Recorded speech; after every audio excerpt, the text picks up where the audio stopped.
Let's start this video out looking at, we're getting ready to do a barbecue here outdoors. And we have a nice lamb. They're cutting the pieces up because they're going to cook the hearts and gizzards and kind of like all the internals they're going to cook separately. And then over here, we have the tent that we're going to eat in.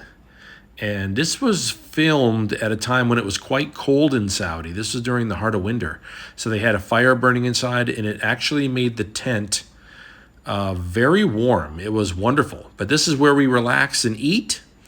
And we get together with our Saudi counterparts and have these nice barbecues. All right, so I hope everyone's having a good day.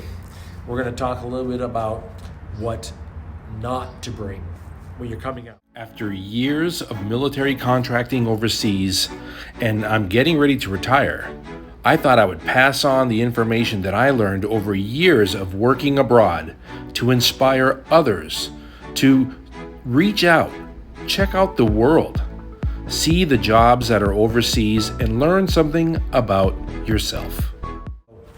I want you to think along the lines of this is your first time going out for your first job. We're also going to be talking about primarily in a Middle East environment, Afghanistan, Kuwait, Saudi Arabia, Qatar, that sort of environment. The reason why I mention that is if you go to a European or an Asian environment, the rules may be different, okay? So you'll adapt as necessary, depending upon where your first overseas gig is. But if you are going to a Middle East environment, that's going to be primarily what we're discussing. If it's something that is going to be okay, say you're getting stationed in Japan, a lot of great overseas jobs in Japan in the military, you can make adjustments as necessary. First and foremost, contraband. Let's talk about contraband. What not to bring. Don't bring alcohol. Be knowledgeable. Talk to people who are already in country as to what tobacco items you can bring. Whether or not you're allowed to bring vaping items with you. Okay? Find out before you go. I don't want you spending a bunch of money on this stuff. All right? And then you get out there and it gets confiscated at the airport. You've got to know what the rules and the laws are of that country and also on that military base, what you're allowed to have. And in many cases, you really want to find that out because if vaping products are allowed, you're not going to be able to order them over there because they have batteries in them. So you're going to want to bring those with you. So find out ahead of time what is allowed and then bring that with you, okay? Any kind of drug paraphernalia, any kind of drugs itself, do not bring it, just like alcohol, do not. Don't bring shirts that have pictures of alcohol and drugs. Don't bring ball caps that have pictures or names of alcohol and drugs. It's just not going to work. It doesn't work in that environment, and it doesn't work on a military base. It's not professional. Even if you're on your way to the gym, you don't wear those sorts of things, okay? Just leave all that at home, all right?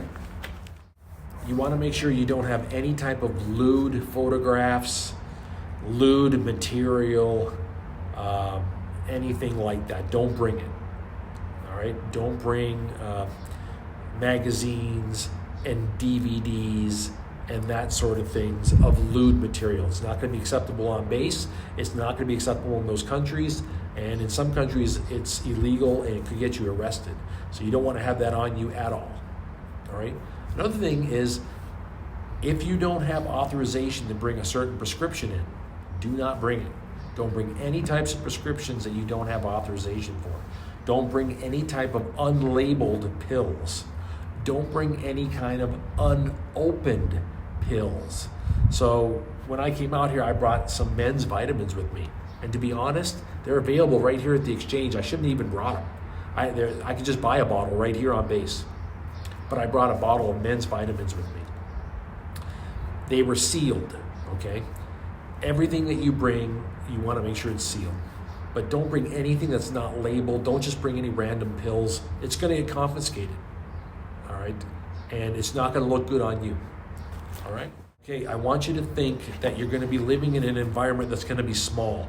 So in Afghanistan, I had a room that was about the size of a queen-size bed. Okay, that's how big my room was. And I had a small bed to one side, I had a small table. There was no chair. And you had barely enough room to stand up and move around, put your clothes on inside this room. So don't bring PCs. Don't bring gaming equipment. You might be able to get that in country. We'll talk about that in a moment. Don't bring anything that, like monitors. Don't bring any of that. If it's not going to fit in your duffel bag, it's not lightweight, don't bring it. Everything's got to be lightweight and mobile. Okay, there's not enough room in some of these spaces to have that sorts of stuff, right? Don't bring excessive civilian clothing. I brought one set with me. That's it. It works just fine. If I needed another thing, I could order it. And they have at the exchange, they have like polo shirts at the exchange. You can go buy a polo shirt, all right, if you needed it. Don't bring any of that excess stuff. It's just extra weight. You're not going to have room for it, all right? Don't bring a bunch of toiletries.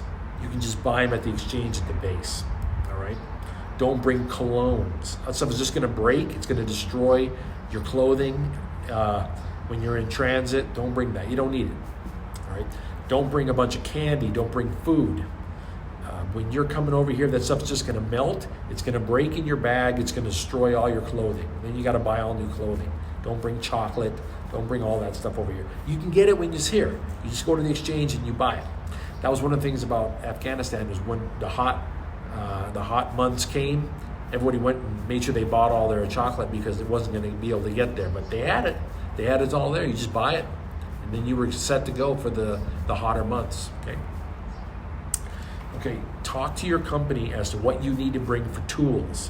One thing I did on my first contract, this is many years ago, is I brought all my testing tools for networking. When I got there, they had them all. So I've been carrying all this stuff for weeks in transit, going from military base and airports, all this testing gear and repair equipment and stuff.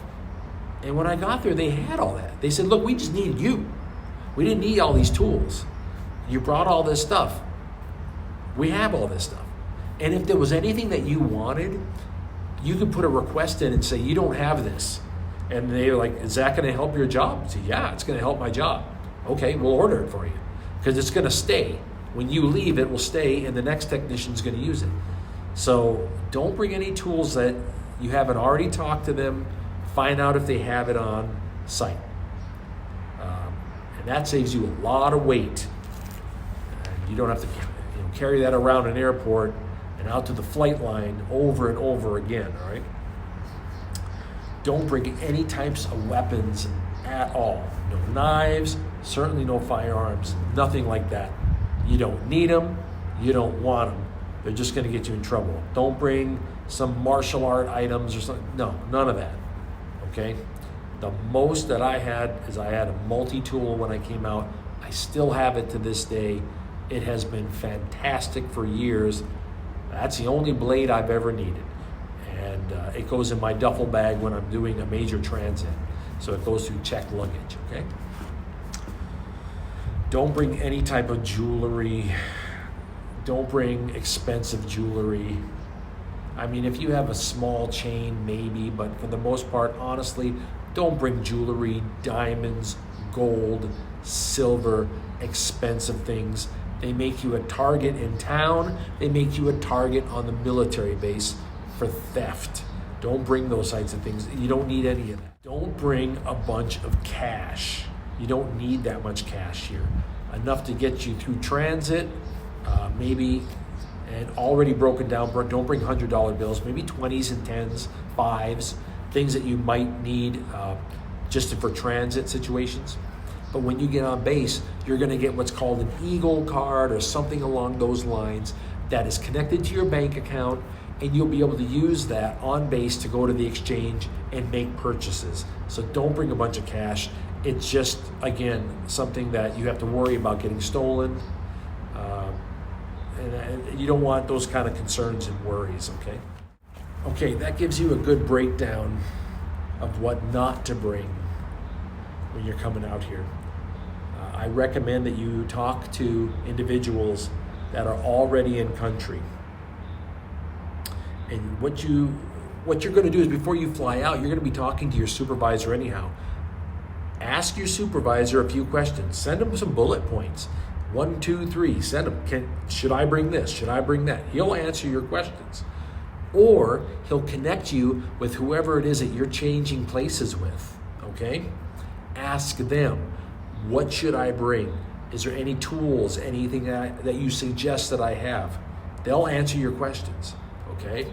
And that saves you from carrying stuff or bringing things that you can buy in country. Also, you get an idea of something that maybe you should bring. All right, so hopefully that helps you out.